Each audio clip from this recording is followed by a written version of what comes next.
சங்கீதம் 119 15 16 வசனம். உமது கட்டளைகளை தியானித்து உமது வழிகளை கண்ணோக்குகிறேன்.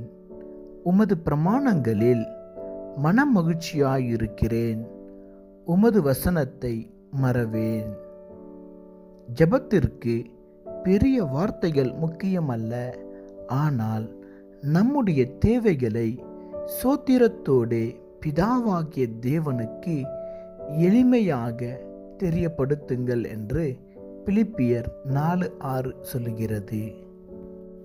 ஆம் தேவ பிள்ளைகளே, நீங்கள் எப்படி ஜெபிக்க வேண்டும் என்று, என்ன வார்த்தைகளை பயன்படுத்த வேண்டும் என்று குழம்பிக் கொண்டிருக்கிறீர்களா?